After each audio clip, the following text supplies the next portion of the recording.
ದೇವರ ಮಹಾಪರಿಶುದ್ಧವಾದ ನಾಮಕ್ಕೆ ಸ್ತೋತ್ರವಾಗಲಿ. ನಾವು ಈ ದಿನ ಮಾತನಾಡುವಂತ ದೈವಿಕ ಸಂದೇಶ, ಲೋಕವನ್ನಾಗಲಿ ಲೋಕದಲ್ಲಿರುವುದನ್ನಾಗಲಿ ಪ್ರೀತಿಸಬೇಡ.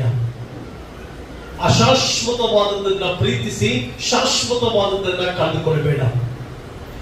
ಕಣ್ಣಿಗೆ ಕಾಣಿಸುವಂತದ್ದನ್ನ ಕುರಿತು ಮೋಹದಿಂದ ಜೀವಿಸುತ್ತಾ ಕಣ್ಣಿಗೆ ಕಾಣದ ಮಹಿಮೆಯುಳ್ಳ ಕಾರ್ಯವನ್ನ ಕಳೆಕೊಳ್ಳಬೇಡ. ಕಣ್ಣಿಗೆ ಬಹಳ ಸುಂದರವಾಗಿ ಕಾಣುವಂತ ಪ್ರಪಂಚವನ್ನ ನೋಡಿ, ಕಣ್ಣಿಗೆ ಬಹಳ ಸುಂದರವಾಗಿ ಕಾಣುವಂತ ಎಲ್ಲಾ ಕಾರ್ಯಗಳನ್ನ ನೋಡಿ ಆಶಾತುರನಾಗಿ ದೇವರನ್ನ ಕಳ್ಕೊಳ್ಳುವುದಕ್ಕಿಂತ ಕಣ್ಣಿಗೆ ಕಾಣದ ಆ ಪರಮಾತ್ಮನನ್ನು ದೃಷ್ಟಿಸಿ ಕಣ್ಣಿಗೆ ಕಾಣಿಸದೇ ಇರುವಂತಹ ಸೃಷ್ಟಿಕರ್ತನ ಮೇಲೆ ನಂಬಿಕೆ ಇಟ್ಟು ಆತನ ಮೇಲೆ ಭರವಸೆ ಇಟ್ಟು ಮುಂದೆ ಸಾಗು. ಅದು ಶಾಶ್ವತವಾದದ್ದು, ಅದು ನಿತ್ಯತ್ವವುಳ್ಳದ್ದು. ಆದುದರಿಂದ ಪ್ರಿಯ ದೇವರ ಮಕ್ಕಳೇ, ಲೋಕವನ್ನಾಗಲಿ ಲೋಕದಲ್ಲಿರುವವನ್ನಾಗಲಿ ಪ್ರೀತಿಸಬೇಡ. ಅಂದ್ರೆ ಕಣ್ಣಿಗೆ ಕಾಣಿಸುವಂತ, ಕಣ್ಣಿಗೆ ಸುಂದರವಾಗಿ ಕಾಣಿಸುವಂತ, ಕಣ್ಣಿಗೆ ಮೋಹಕರವಾಗಿ ಕಾಣಿಸುವಂತದನ್ನ ನೋಡಿ ಕ್ರಿಸ್ತನೆಂಬ ಮಹಿಮೆಯನ್ನ ಬಿಟ್ಟು ಲೋಕವನ್ನು ಹಿಂಬಾಲಿಸಿ ಜೀವಿಸಬೇಡ. ಪ್ರಿಯ ದೇವರ ಮಕ್ಕಳೇ, ಅದಕ್ಕೆ ಆಧಾರವಾಗಿ ತೆಗೆದುಕೊಂಡಿರುವಂತಹ ಸತ್ಯವೇದದ ಭಾಗ 1 ಯೋಹಾನ 2ನೇ ಅಧ್ಯಾಯ 15, 16, 17ನೇ ವಚನಗಳನ್ನ ನಾವು ಧ್ಯಾನ ಮಾಡುವ. ಈ ದಿನ, ಈ ಭಾನುವಾರ ಸರ್ವಶಕ್ತನಾದ ದೇವರು, ಅದ್ಭುತನಾದ ದೇವರು, ಪುನರುತ್ಥಾನ ಹೊಂದಿದಂತ ಯೇಸು, ಆತನನ್ನ ಆರಾಧಿಸುವಂತ ದಿನ, ಆತನ ಸ್ತುತಿಸುವಂತ ದಿನ, ಆತನ ಕೊಂಡಾಡುವಂತ ದಿನ. ಬಟ್ ಈ ದಿನದಲ್ಲಿ ದೇವರ ವಾಕ್ಯವನ್ನ ಶ್ರದ್ಧೆಯಿಂದ ಕೇಳಿಸಿಕೊಳ್ಬೇಕು. ದೇವರ ವಾಕ್ಯವೇ ಬಿದ್ದು ಹೋಗದಂತ ಏಕೈಕ ಅಸ್ಥಿವಾರ, ಬಿದ್ದು ಹೋಗದಂತೆ ಇರುವಂತ ಅದ್ಭುತವಾದಂತ ಕಾರ್ಯ ದೇವರ ವಾಕ್ಯ. ಈ ದೇವರ ವಾಕ್ಯವನ್ನ ಚೆನ್ನಾಗಿ ಕೇಳಿಸಿಕೊಳ್ಬೇಕು. ಇಲ್ಲಿ ಬಂದಿದೆ, ಲೋಕವನ್ನಾಗಲಿ ಲೋಕದಲ್ಲಿ ಇರುವವುಗಳನ್ನಾಗಲಿ ಪ್ರೀತಿಸಬೇಡ್ರಿ. ಪ್ರಿಯ ದೇವರ ಮಕ್ಕಳೇ, 15ನೇ ವಚನದಲ್ಲಿ ಲೋಕವನ್ನ ಮತ್ತೆ ಲೋಕದಲ್ಲಿರುವುದನ್ನ ಪ್ರೀತಿಸಬೇಡ ಅಂತ ದೇವರು ಒಂದು ಸೂಚನೆಯನ್ನ ಕೊಡ್ತಾ ಇದ್ದಾನೆ, ಒಂದು ಎಚ್ಚರಿಕೆಯನ್ನ ಕೊಡ್ತಾ ಇದ್ದಾನೆ. ಈ ದಿನ ಯವನಸ್ಥರುಗಳಾದಂತ ನೀವು ಯಾವುದನ್ನು ಪ್ರೀತಿಸ್ತಾ ಇದ್ದೀರಿ? ಯವನಸ್ಥೆಯ ಹೆಣ್ಣು ಮಕ್ಕಳಾದಂತ ನೀವು ಯಾವುದನ್ನು ಪ್ರೀತಿಸ್ತಾ ಇದ್ದೀರಿ?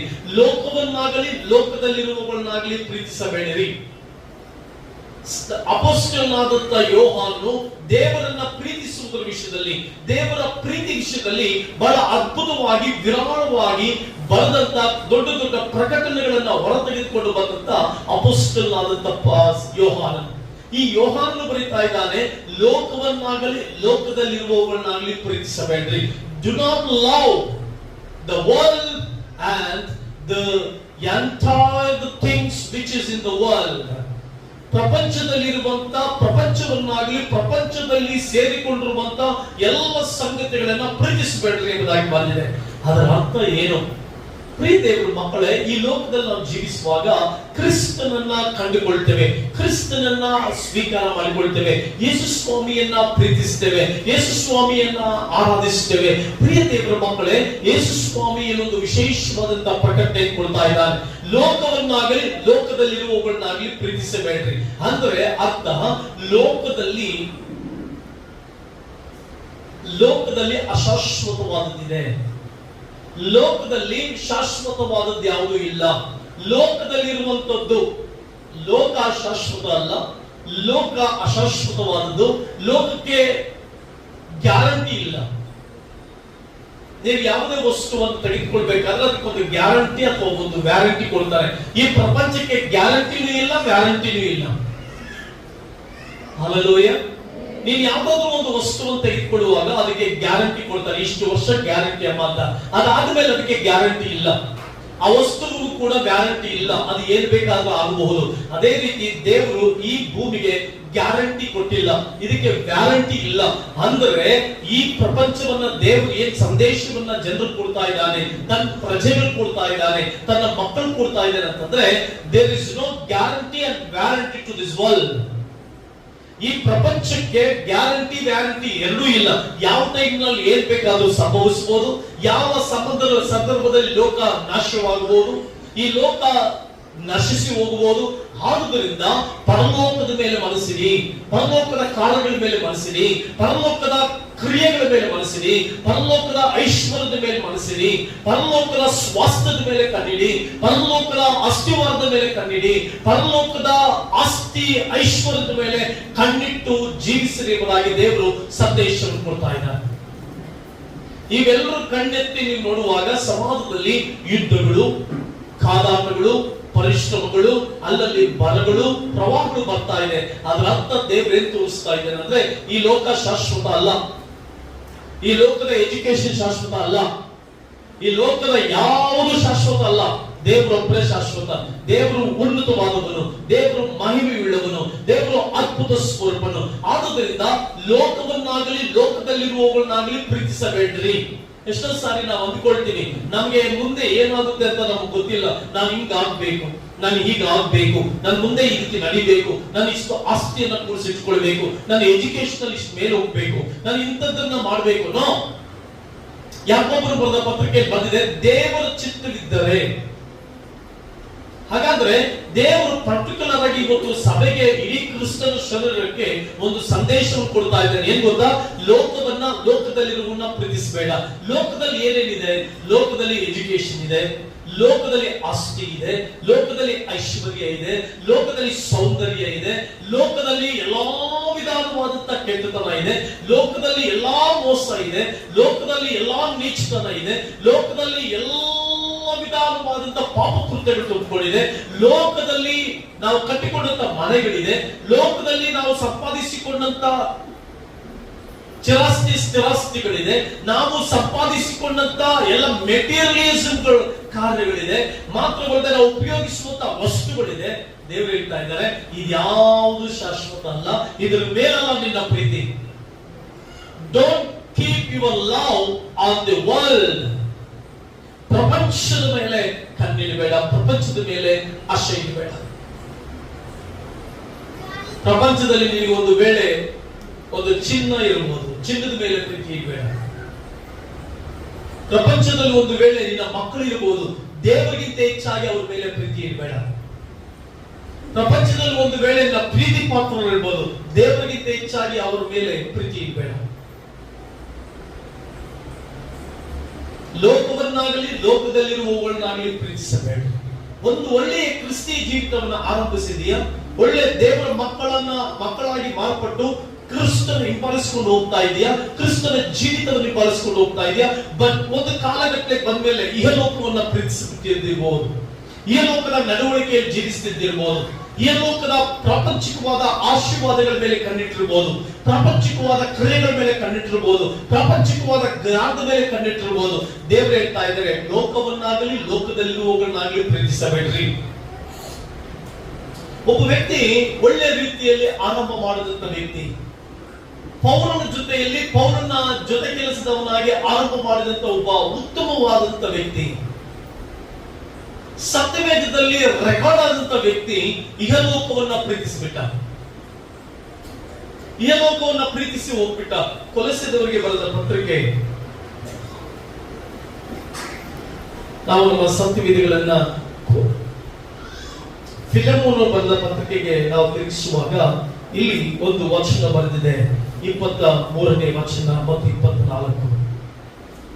ಫಿಲೆಮೋನ ಅದರಲ್ಲಿ ಅಧ್ಯಾಯಗಳಿಲ್ಲ, ಬರೀ ವಚನಗಳಿದೆ. ಅದರಲ್ಲಿ 23-24ನೇ ವಚನದ ರೀತಿ ಬಂದಿದೆ, ಕ್ರಿಸ್ತ ಯೇಸುವಿನ ನಿಮಿತ್ತವಾಗಿ ನನ್ನ ಜೊತೆಗೆ ಸರಿಯವನಾದ ಎಪಫ್ರನು, ನನ್ನ ಸಹಕಾರಿಗಳಾದ ಮಾರ್ಕ, ಅರಿಸ್ತಾರ್ಕ, ದೇಮ, ಲೂಕರು ನಿನ್ನನ್ನು ವಂದಿಸುತ್ತಾರೆ. ಇಲ್ಲಿ ದೇವನು ರೆಕಾರ್ಡ್ ಆಗ್ತಾನೆ. ಪೌಲನ ಜೊತೆ ಉತ್ತಮವಾದ ಕೆಲಸ ಮಾಡಿದಂತ,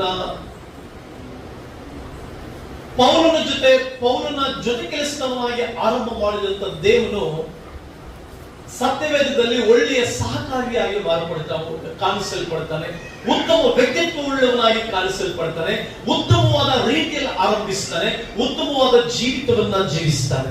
ಇಂಥ ಸಂದರ್ಭದಲ್ಲಿ ನಾವು 2 ತಿಮೋಥಿ 4ನೇ ಅಧ್ಯಾಯ 10ನೇ ವಚನಕ್ಕೆ ಬರುವಾಗ, 2 ತಿಮೋಥಿ 4ನೇ ಅಧ್ಯಾಯ 10ನೇ ವಚನದಲ್ಲಿ ಒಂದು ಸ್ಟೇಟ್ಮೆಂಟ್ ರೆಕಾರ್ಡ್ ಆಗುತ್ತೆ. ಆ ಸ್ಟೇಟ್ಮೆಂಟ್ ಏನ್ ಗೊತ್ತಾ? ನನ್ನ ಬಳಿಗೆ ಬೇಗ ಬರುವುದಕ್ಕೆ ಪ್ರಯತ್ನ ಮಾಡಿ, ಯಾಕಂದ್ರೆ ದೇವರು ಇಹಲೋಕವನ್ನು ಪ್ರೀತಿಸಿ ನನ್ನನ್ನು ಬಿಟ್ಟು ಥೆಸಲೋನಿಕಕ್ಕೆ ಹೋದನು. ದೇವನು ಪೌಲನಿಗೆ ಸಹಕಾರಿಯಾಗಿ ಆರಂಭಿಸಿದ, ದೇವನು ದೇವರ ಸೇವೆಗೆ ಅನುಕೂಲವಾಗಿ ನಡೆದುಕೊಂಡ, ದೇವರ ಸೇವೆಯನ್ನ ಪ್ರೀತಿಸ್ತಾ ಇದ್ದ. ದೇವರನ್ನ ಪ್ರೀತಿಸಿ ಸಭೆಯನ್ನ ಸೇವೆಯನ್ನ ಉತ್ತಮವಾಗಿ ನಡೆಸಿಕೊಂಡು ಹೋಗ್ತಾ ಇದ್ದ. But somewhere he took shortcut. Somewhere he stopped his journey. He stopped his good journey. He stopped his devotional journey. He stopped. ಒಳ್ಳೆ ರೀತಿಯಲ್ಲಿ ಆರಂಭಿಸಿದ, ಒಳ್ಳೆ ಭಕ್ತಿ ರೀತಿಯಲ್ಲಿ ಆರಂಭಿಸಿದ, ಒಳ್ಳೆ ಸೇವೆ ಮಾಡೋದಕ್ಕಾಗಿ ಆರಂಭಿಸಿದ, ಒಳ್ಳೆ ದೇವರ ರಾಜ್ಯ ಕಟ್ಟುವುದಕ್ಕೆ ಆರಂಭಿಸಿದ, ಪವಿತ್ರಾತ್ಮ ಭರಿತನಾಗಿ ಆರಂಭಿಸಿದ, ಪವಿತ್ರಾತ್ಮನ ಶಕ್ತಿಯಿಂದ ಆರಂಭಿಸಿದ, ಪೌರೊಟ್ಟಿಗೆ ಉತ್ತಮ ಸೇವೆಯನ್ನು ಆರಂಭಿಸಿದ. But somewhere he stopped his journey. ಅವನು ದೇವರೊಂದಿಗೆ ನಡೆದುಕೊಂಡು ಬಂದಂತಹ ಜರ್ನಿಯನ್ನು ಸ್ಟಾಪ್ ಮಾಡಿ ಇಹಲೋಕವನ್ನು ಪ್ರೀತಿಸಿ ಥೆಸಲೋನಿಕಕ್ಕೆ ಹೋದ. ಪೌಲನು ಬರೀತಾ ಇದ್ದಾನೆ, ದೇವನು ಇಹಲೋಕವನ್ನ ಪ್ರೀತಿಸಿದ್ದ, ದೇವನು ಇಹಲೋಕದ ಮೇಲೆ ಮನಸ್ಸಿಟ್ಟ, ದೇವನು ಇಹಲೋಕದ ಕಾರ್ಯಗಳ ಮೇಲೆ ಮನಸ್ಸಿಟ್ಟ, ದೇವನು ಇಹಲೋಕದ ಆಶಯಗಳಿಗೆ ಒಳಪಟ್ಟ, ದೇವನು ಇಹಲೋಕದಲ್ಲಿ ಕಾಣಲ್ಪಡುವಂತ ಮೆಟೀರಿಯಲಿಸಂ ಆಗಿರ್ತಕ್ಕಂಥ ಕಾರ್ಯಗಳ ಮೇಲೆ ಮನಸ್ಸಿಟ್ಬಿಟ್ಟ. He kept his eyes on the worldly things, the present world. He loved present world ಅಂತ ಒಂದು ಟ್ರಾನ್ಸ್ಲೇಷನ್ ಹೇಳಿದೆ. ಅಂದ್ರೆ ಅರ್ಥ, ಈಗಿನ ಪ್ರಸಕ್ತ ಪ್ರಪಂಚವನ್ನ ಪ್ರೀತಿಸಿಬಿಟ್ಟ ಅವನು. ಒಂದು ವೇಳೆ ನಿನ್ನ ಆತ್ಮಿಕ ಜೀವಿತ ಉತ್ತಮವಾಗಿ ಆರಂಭವಾಗಿದ್ದಿರಬಹುದು, ನಿನ್ನ ಆತ್ಮಿಕ ಜೀವಿತ ಪ್ರಾರ್ಥನೆಯಿಂದ ಆರಂಭವಾಗಿದ್ದಿರಬಹುದು, ನಿನ್ನ ಆತ್ಮಿಕ ಜೀವಿತ ಕ್ರಿಸ್ತನೊಟ್ಟಿಗೆ ನಡೆಕೊಂಡು ಹೋಗಿದ್ದಿರಬಹುದು, ದೇವರೊಟ್ಟಿಗೆ ನಡೆಕೊಂಡು ಹೋಗ್ತಿರುವಾಗ, ದೇವರನ್ನ ಪ್ರೀತಿಪೂರ್ವಕವಾಗಿ ಆರಾಧಿಸುವಾಗ ಸಮೂಹವೇ ದೇವನ ಹಾಗೆ ಸ್ಟ್ರಕ್ ಆಗಿ ಹೋಗಿರಬಹುದು.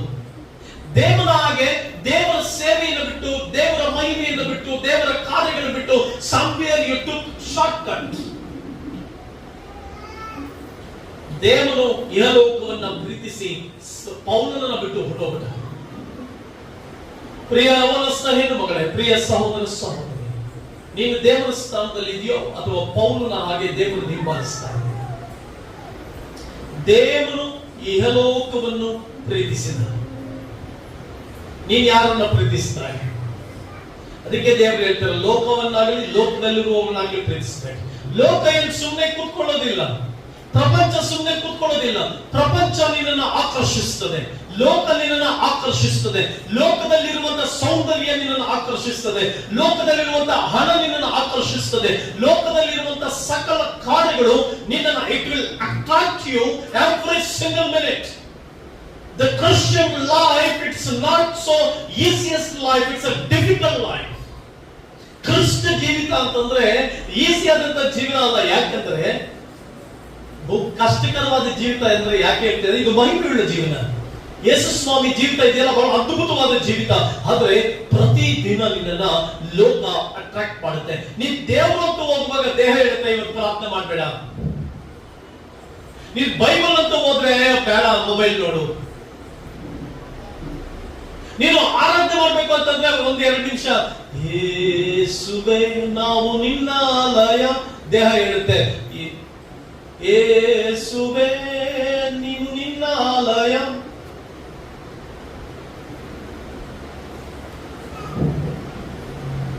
ಲೋಕ ಪ್ರಪಂಚದಲ್ಲಿರುವಂತಹ ಸಮಸ್ತ ಕಾರ್ಯಗಳು ಮನುಷ್ಯನನ್ನ ಅಟ್ರಾಕ್ಟ್ ಮಾಡ್ತಾ ಇದೆ.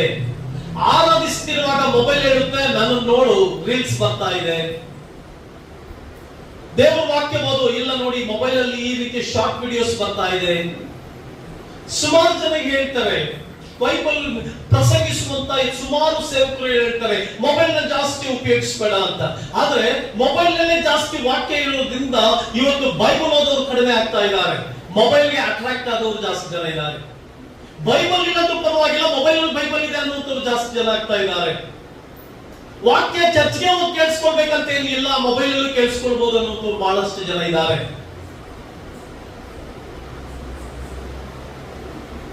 Hallelujah. ಪ್ರಿಯ ಸಹೋದರ ಸಹೋದರಿ, ಲೋಕವನ್ನಾಗಲಿ ಲೋಕದಲ್ಲಿರುವವರನ್ನಾಗಲಿ ಪ್ರೀತಿಸಬೇಡ. ಆದ್ದರಿಂದ ನನ್ನ ಪ್ರೀತಿಯ ಸಹೋದರರೇ, ದೇವರು ಇಹಲೋಕವನ್ನು ಪ್ರೀತಿಸಿದ. ಇಹಲೋಕವು ನಾಶನಕ್ಕೆ ಒಳಪಟ್ಟಿದೆಯಾ?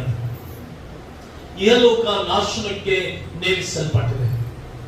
ನೀನ್ ಯಾವ ಲೋಕ ನೋಡ್ತಾ ಇದೆಯಲ್ಲ, ಸುಂದರವಾದಂತ ಬಿಲ್ಡಿಂಗ್ಸ್ ಗಳು ನೋಡ್ತಾ ಇದೆಯಲ್ಲ, ಸುಂದರವಾದಂತ ಕಟ್ಟಡಗಳು ನೋಡ್ತಾ ಇದೆಯಲ್ಲ, everything will become, the world will destroy completely by the anger of the Lord.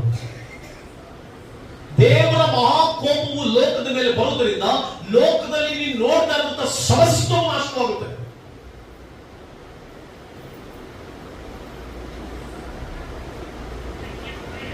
ಉದಾಹರಣೆಗೆ ಬೆಂಕಿ ಇದೆ ಅಂತ ಇಟ್ಕೊಳ್ಳಿ.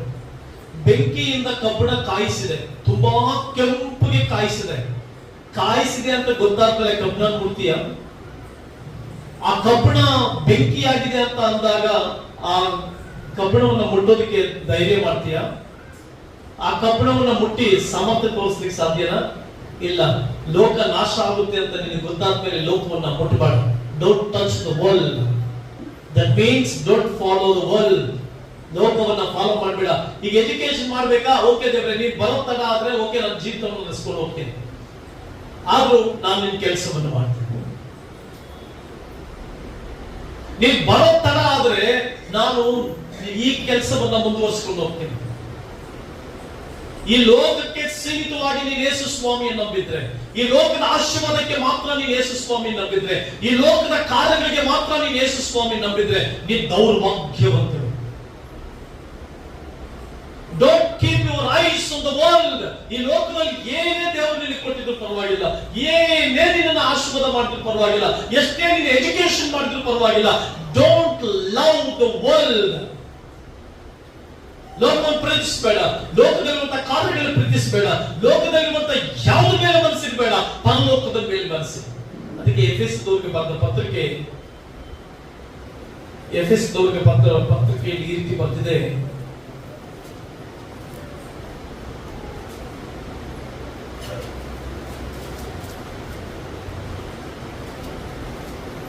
ಫಿಲಿಪಿಯದವರಿಗೆ ಬರೆದ ಪತ್ರಿಕೆ,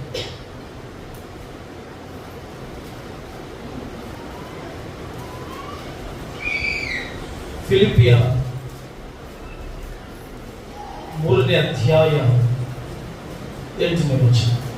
ನನ್ನ ಕರ್ತನಾದ ಕ್ರಿಸ್ತ ಯೇಸುವನ್ನು ಅರಿಯುವುದೇ ಅತಿ ಶ್ರೇಷ್ಠವಾದದೆಂದು ತಿಳಿದು ನಾನು ಎಲ್ಲವನ್ನು ನಷ್ಟವೆಂದು ಎಣಿಸುತ್ತೇನೆ. ಎಲ್ಲವನ್ನ ಏನಂತ ಎಣಿಸ್ತೇನಮ್ಮ? ನಷ್ಟವೆಂದು. ಯಾಕೆ ನಷ್ಟವೆಂದು ಎಣಿಸ್ತೇನೆ? ಕ್ರಿಸ್ತ ಯೇಸುವನ್ನು ಅರಿಯುವುದೇ. ಈ ಲೋಕ ಶಾಶ್ವತ ಅಲ್ಲ. ನಾನು ನೀನು ನೋಡ್ತಾ ಇರುವಂತ ಯಾವುದು ಶಾಶ್ವತ ಅಲ್ಲ. ಸಮಯವು ಬಂದದೆ. ದೇವರು ತನ್ನ ಪ್ರತಾಪಯುಕ್ತವಾದ ಮಹಿಮೆಯಿಂದ ಲೋಕಕ್ಕೆ ಇಳಿಯುವ ಸಂದರ್ಭ ಬಂದಿದೆ. ಈ ಲೋಕದಲ್ಲಿ ತನ್ನ ಮಕ್ಕಳನ್ನ ಪರಲೋಕಕ್ಕೆ ಕರೆದುಕೊಂಡು ಹೋಗುವಂತ ಸಮಯ ಬಂದದೆ. ಗೊತ್ತಿಲ್ಲ ಇವತ್ತು ನಾವು ಯಾವ ರೀತಿ ಬದುಕಬೇಕಂದ್ರೆ, ನನಗೆ ಇನ್ನೆಷ್ಟು ನಿಮಿಷ ಇದೆ? ಒಂದೇ ಒಂದು ನಿಮಿಷ. ನನಗೆ ಕಾಲಾವಕಾಶ ಎಷ್ಟಿದೆ?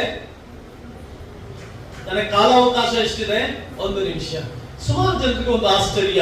ಅನೇಕ ವರ್ಷಗಳಿಂದ ಯೇಸು ಸ್ವಾಮಿ ಬರ್ತಾನೆ, ಯೇಸು ಸ್ವಾಮಿ ಬಂದು ತನ್ನ ಜನರು ಕರ್ಕೊಂಡು ಹೋಗ್ತಾನೆ, ಪ್ರಸಂಗಿಸ್ತಲೇ ಇದೀವಿ. But still Jesus did not reach. ನಮ್ಮ ಬಳಿ ಬರಲಿಲ್ಲ. ಯಾಕೆ? ಎಷ್ಟೋ ಜನರು ಭಯಭಕ್ತಿಯಿಂದ ಜೀವಿಸ್ಲಿಕ್ಕೆ ಕಾರಣ ಆಗ್ತಾ ಇಲ್ಲ. ಯಾಕೆ ದೇವರ ಮೇಲೆ ಪ್ರೀತಿ ಕಾರಣ ಜಾಸ್ತಿ ಆಗ್ತಾ ಇಲ್ಲ ಅಂತಂದ್ರೆ, ಎಷ್ಟೋ ಜನರಿಗೆ ಅರ್ಥ ಆಗದೆ ಇರುವಂತ ಒಂದು ಟೈಮಿಂಗ್ಸ್ ಅನ್ನು ಹೇಳ್ತೀನಿ ಕೇಳಿ. ದೇವರ ದೃಷ್ಟಿಯಲ್ಲಿ ಒಂದು ದಿನ 1000 ದಿನದಂತೆಯೂ 1000 ದಿನ ಒಂದು ದಿನದಂತೆ ಇದೆ ಅಂತೆ. ಒಂದೊಂದು ಕಾಲದಲ್ಲಿ ನಾವು ಒಂದು ದಿನವನ್ನ ಕಳಿಬೇಕಂದ್ರೆ ಯಾವಾಗ ಸಾಯಂಕಾಲ ಆಗುತ್ತೆ ಅಂತ ಇದ್ವಿ. ಇವಾಗ ಯಾಕೆ ಸಾಯಂಕಾಲ ಆಯ್ತು ಅಂತೀವಿ. ಒಂದು ಕಾಲಘಟ್ಟದಲ್ಲಿ ಒಂದು ವಾರ ಯಾವಾಗಪ್ಪ ಒಂದು ವಾರ ಮುಗಿಯುತ್ತೆ, ಬಂಡವಾಳ ತೆಗೆದುಕೊಂಡು ಹಣ ತೆಗೆದುಕೊಂಡು ಮಾಂಸ ತಿನ್ನಬೇಕು ಅಂತ ಯೋಚನೆ ಮಾಡ್ತಿದ್ದಂತ ಕಾಲ, ಈಗ ಒಂದು ವಾರ ಇಷ್ಟು ಬೇಗ ಮುಗಿತಾ ಅನ್ನುವಂತ ಕಾಲಘಟ್ಟಲೆ. ಆಗ ಒಂದು ತಿಂಗಳು ಮುಗಿಬೇಕಂದ್ರೆ ಬಹಳಷ್ಟು ಕಷ್ಟ. ಈಗ ಒಂದು ತಿಂಗಳು ಬೇಗ ಮುಗಿಸ್ತಾ ಇದ್ದಾರೆ ದೇವರು. ಆಗಿನ ಕಾಲದಲ್ಲಿ ಒಂದು ವರ್ಷ ಓದ್ಬೇಕಂದ್ರೆ ಏನೋ 10 ವರ್ಷ ಓದ್ದಂಗಿತ್ತು. ಈಗ ಒಂದು ವರ್ಷ ಒಂದು 10 ದಿನದಲ್ಲಿ ಮುಗಿದೋದಂತೆ ಮುಗಿದೋಗ್ತಾ ಇದೆ. ಅದಕ್ಕೆ ಪೇತ್ರನು ಬರೆದ ಪತ್ರಿಕೆ ಬಂದಿದೆ, ದೇವರ ಎಣಿಕೆಯಲ್ಲಿ 1 ದಿನವು 1000 ದಿನದಂತೆಯೂ 1000 ದಿನವು 1 ದಿನದಂತೆಯೂ ಆದಂತೆ. ದೇವರು ಲಾಂಗ್ ಟರ್ಮ್ ಅನ್ನ ಜನರು ಕೊಟ್ಟು ನೋಡಿದ್ರು, ಲಾಂಗ್ ಕಾರ್ಯಗಳನ್ನ ಜನರು ಕೊಟ್ಟು ನೋಡಿದ್ರು, ದೀರ್ಘಕಾಲವನ್ನ ಜನರು ಕೊಟ್ಟು ನೋಡಿದ್ರು, ದೀರ್ಘಾಯುಷ್ಯವನ್ನ ಜನರು ಕೊಟ್ಟು ನೋಡಿದ್ರು, ದೀರ್ಘವಾದ ಅವಧಿಗಳನ್ನ ಕೊಟ್ಟು ನೋಡಿದ್ರು. ಜನರು ಬದಲಾಗಲಿಲ್ಲ. ಜನರು ತಮ್ಮ ದೇವರ ಕಡೆಗೆ ತಿರುಗಿಸಿಕೊಳ್ಳಲಿಲ್ಲ. ತಮ್ಮ ಎಜುಕೇಶನ್ ಮೇಲೆ ಗಮನ ಕೊಟ್ಟರು, ತಮ್ಮ ಆಸ್ತಿಗಳ ಮೇಲೆ